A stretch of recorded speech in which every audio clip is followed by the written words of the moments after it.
Good morning, children.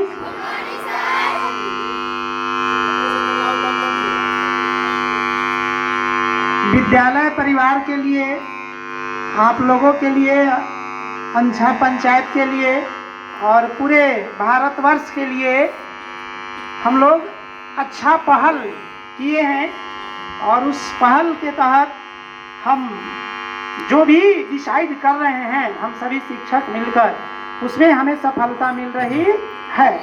चाहे वो कोई भी क्षेत्र हो, सभी क्षेत्रों में हमारी जो कोशिश है वो सफल हो रहा है। तो एक बहुत बड़ी जो सफलता हाथ लगी, एक के बाद एक सफलता मिल रही है।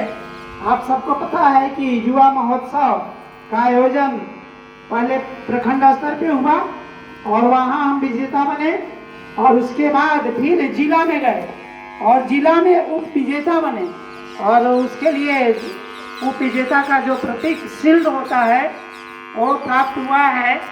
तो जो भी बच्चे एकांकी नाटक में भाग लिए हैं वो मंच पे आ जाएं। एकांकी में भाग लेने वाले पात्र मंच की ओर आ जाएं और बिल्कुल डिसिप्लिन और आज्ञाकारिता का भाव दिखनी चाहिए। तो ये जो बड़ी सफलता मिल रही है, इसके पीछे दो बातें कार्य कर रही है।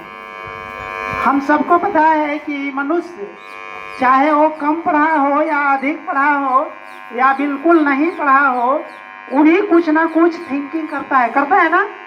Thinking, every person have a capacity to thinking. प्रत्येक व्यक्ति सोचने की क्षमता रखते हैं।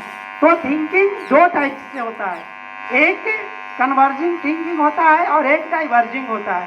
दैट मीन्स एक जो थिंकिंग होता है वो होता है बहुमुखी थिंकिंग, जिसको अपसारी उपसारी। तो हम लोग जो थिंकिंग कर रहे हैं वो दोनों कर रहे हैं। दोनों कैसे कर रहे हैं? अगर डाइवर्जिंग थिंकिंग की बात करें तो डाइवर्जिंग थिंकिंग का मतलब हो गया कि open minded learning. Diverging thinking का मतलब क्या हुआ? Open minded learning. इसका मतलब हुआ कि हमारा दिमाग जो है वो खुला है। जैसे डाइवर्जिंग डी से बना है और डिफरेंट भी डी से है, यानी विभिन्न दिशाओं में अगर हम सोचते हैं तो ये कौन सा थिंकिंग है? बोलो, डाइवर्जिंग थिंकिंग है। कौन सा थिंकिंग है? डाइवर्जिंग। अपनी भाषा में कहें तो बहुमुखी चिंतन। किस प्रकार का चिंतन? बहुमुखी चिंतन। और एक होता है कन्वर्जिंग। कन्वर्जिंग का मतलब क्लोज माइंडेड। ओपन माइंडेड नहीं है, क्लोज है, यानी जिस कार्य को हम कर रहे हैं उसी तक हम सीमित हैं। तो ये हो गया कन्वर्जिंग, यानी हम वही पे सीमित हैं।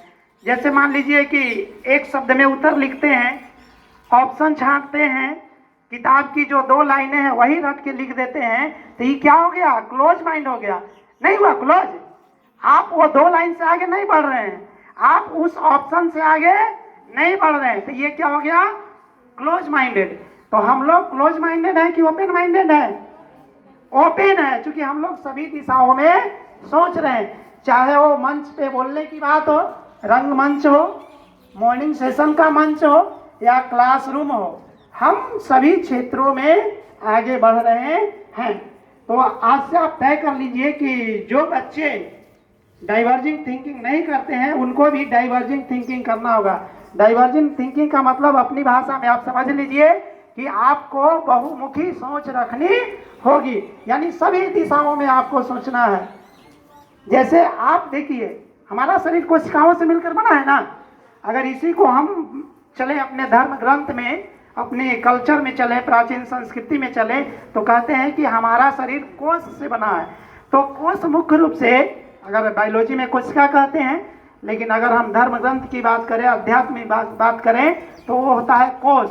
अब कोश का मतलब होता है भंडार गृह, जहाँ हम रखते हैं। तो मान लीजिए कोई किसान है, खूब मेहनत करे और रखने के लिए भंडार नहीं बनाए, तब उसका पूरा मेहनत बेकार हो जाएगा ना। तो इसी तरह से हम सभी जो बच्चे हैं वो क्या कर रहे हैं? अपने कोश को डेवलप कर रहे हैं। क्या कर रहे हैं? अपने अंदर के कोश। तो फिर वो कोश क्या है भाई? हाउ मेनी टाइप्स ऑफ कोश क्या है? अगर धर्म ग्रंथ की बात करें तो वो कोष वही है जिससे मिलकर हमारा शरीर बना है। लेकिन हम अपने शरीर में, यानी सब कुछ हमारे शरीर में है, लेकिन हम उसको डेवलप नहीं करते हैं। जैसे मान लीजिए कि मेंटल कोर्स है, जिसको आप लोग मेंटल डेवलपमेंट कहते हैं, फिजिकल कोर्स कहते हैं, फिजिकल यानी शारीरिक, इमोशनल यानी भावनात्मक, कल्चरल सांस्कृतिक। तो अगर हम सभी कोर्स को डेवलप कर लें तो फिर जो भी ज्ञान आएगा हम उसमें सुरक्षित रख लेंगे ना। लेकिन हम डेवलप नहीं करते हैं, इसीलिए कोई बच्चा कमजोर रह जाता है, कोई बच्चा तेज रह जाता है। तो आज से आप तय कर लीजिए कि हम अपने शरीर के सभी कोषों का विकास करेंगे। चलिए, तो उन बच्चों को एक बार पुनः बधाई जिन्होंने विद्यालय को आगे बढ़ाया और मेडल के साथ खड़े हैं अभिरंजन सर, जिनका कार्यक्रम में बहुत बड़ा योगदान है। बच्चों को अंतिम समय में ले जाना, रिहर्सल कराना, तैयार कराना, इसीलिए हमने अभिरंजन सर को सह निर्देशक से संबोधित किया है। डायरेक्टर तो हमारे हेरम सर हैं, डॉक्टर हेरम कुमार मिश्र, लेकिन जो सहायक निदेशक हो गए वो अभिरंजन सर ही हुए, क्योंकि इन्होंने अभिरंजन मिश्र सर की अनुपस्थिति में सर ने ही बच्चों को गाइड किया, औरंगाबाद तक ले गए। तो सर के लिए भी एक जोरदार ताली। और हम देखते हैं कि अभिरंजन सर का भी थिंकिंग डाइवर्जिंग है, लेकिन थोड़ा प्रयास करने से हिचकिचाते हैं। जैसे उस समय भी आपने देखा था जब गाड़ी बनाना था ना, तो सर को मोटिवेशन आया, बना दिए। अभी बच्चे